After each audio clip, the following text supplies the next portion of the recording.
Guys మొదటిసారి మన channel చూస్తున్న వారు ఎవరైనా ఉన్నట్లయితే ప్లీజ్ సబ్స్క్రైబ్ చేసుకోండి అండ్ పక్కనే ఉన్న బెల్ ఐకాన్ యాక్టివేట్ చేసుకోండి. గైస్ చాలామంది మన వీడియోస్ చూస్తున్నారు కానీ లైక్ చేయట్లేదు అండ్ సబ్స్క్రైబ్ అయితే ఎవరు చేయట్లేదు. ప్లీజ్ లైక్ చేయండి, సబ్స్క్రైబ్ చేయండి గైస్.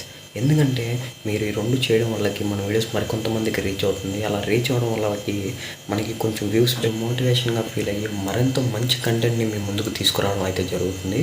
సో తప్పకుండా ప్రతి ఒక్కరు మన వీడియో లైక్ చేయండి, అంటే కాకుండా మన ఛానల్ సబ్స్క్రైబ్ చేసుకోండి. ఇక ఆలస్యం చేయకుండా టాపిక్లోకి అయితే వెళ్ళిపోదాం. ఏపీలో అయితే అల్పపీడన ప్రభావం మళ్ళా చూపించబోతుంది.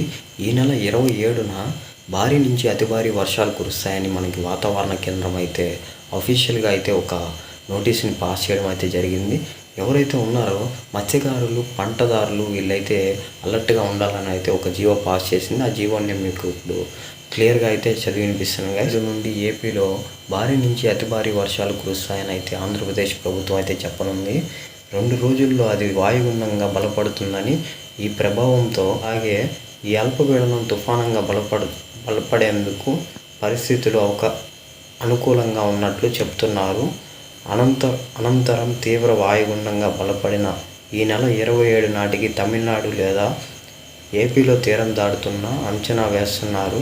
ఈ అల్పపీడనం హెచ్చరికలతో ప్రజలు అప్రమత్తంగా ఉండాలని విపత్తు నిర్వహణ సంస్థ ఎండి కర్మనాథ్ హెచ్చరిస్తున్నారు.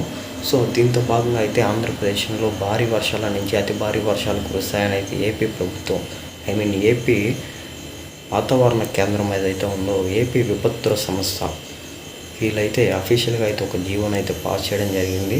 సో వీడియో ఇక్కడ వరకు చూసారంటే ఎంతో కొంత నచ్చే ఉండదు గైస్. ఇంకా సబ్స్క్రైబ్ చేయకపోతే సబ్స్క్రైబ్ చేయండి, పక్కన ఉన్న బెల్ ఐకాన్ యాక్టివేట్ చేసుకోండి.